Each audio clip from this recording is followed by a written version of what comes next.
तेरी मेरी कहानियाँ से सभी अपडेट पाने के लिए बेल आइकन दबाएं। आज की कहानी है नाराज़गी। नमस्ते मामी जी, अंजलि ने मामी जी के पैर छूते हुए कहा।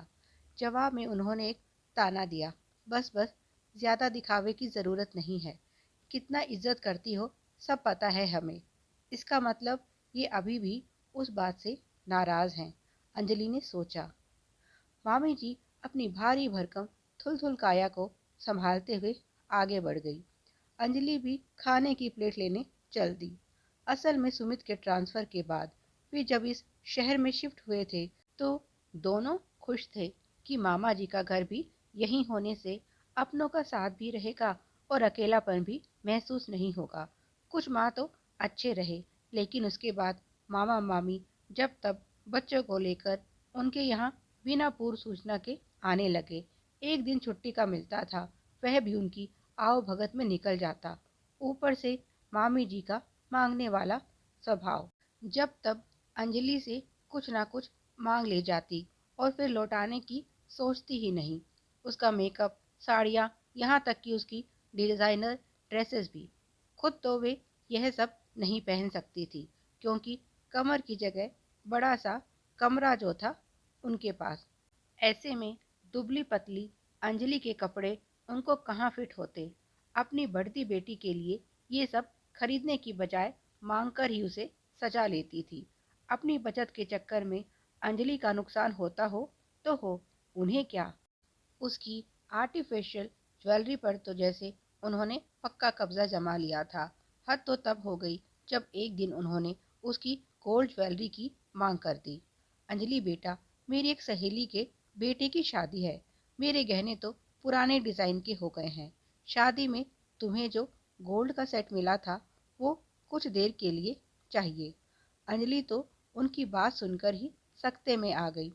आज तक जो भी सामान उसने दिया कभी सही सलामत और पूरा वापस आया ही नहीं। ऐसे में गहने उन्हें देने की गलती वह कर ही नहीं सकती थी, पर सीधा सीधा मना करने से शायद उन्हें बुरा लग सकता था। इसलिए उसने बहाना बना दिया कि उसके पास यहाँ कोई गहने नहीं है, सब उसकी सास के पास हैं। तो बात वहीं समाप्त हो गई। बाद में जब उसकी सास से बात हुई तो उसे पता चला कि मामी जी ने उसकी बात की सत्यता जांचने के लिए उनसे भी इस बारे में बात की थी और उन्होंने सच बता दिया कि गहने तो बहू के पास ही हैं। बस तब से वे नाराज हो गई।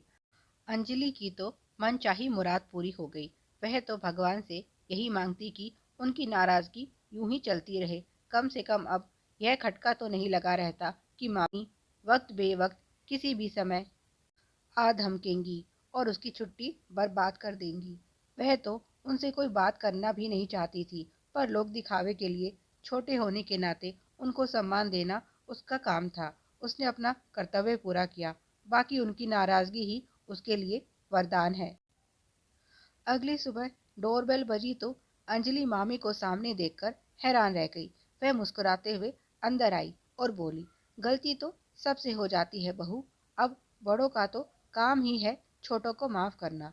जब तुम माफी मांग चुकी हो तो मेरे नाराज रहने का कोई तुक नहीं बनता। अंजलि सोच रही है, मैंने कब इनसे माफी मांगी। अच्छा, एक काम करो, रूही जाकर भाभी की अलमारी से अपनी पसंद की ड्रेस ले आओ। रूही ने माँ को अजीब नजरों से देखा तो वे बोली, अरे सोच क्या रही है, अपनी छोटी ननद को अंजलि मना थोड़ी करेगी। जा, जाकर ले आ जो पसंद हो। वो क्या है ना, अंजलि बेटी, कल इसके कॉलेज में फ्रेशर पार्टी है। अंजलि सोचने लगी, वाह मामी वाह, तुम खूब हो। उससे भी गजब है तुम्हारी नाराजगी, जो एक महीने भी टिक नहीं सकी। उनकी बेटी ऐसे साधिकार उसकी अलमारी में खोजबीन कर रही थी जैसे सब कुछ उसका ही हो। अंजलि सोच रही थी, जल्दी से सुमित को बोलकर ट्रांसफर की अर्जी देनी होगी, नहीं तो सामान के साथ साथ ये माँ बेटी उसकी अलमारी भी अपने यहाँ शिफ्ट कर देंगी। ऐसे मतलबी लोगों का विशेष गुण यही होता है कि इनके मतलब के सामने ना नाराजगी टिकती है ना बेइज्जती। बस जैसे भी हो, अपना स्वार्थ ही सर्वोपरि होता है। ऐसे लोगों से बचकर रहने में ही भलाई है।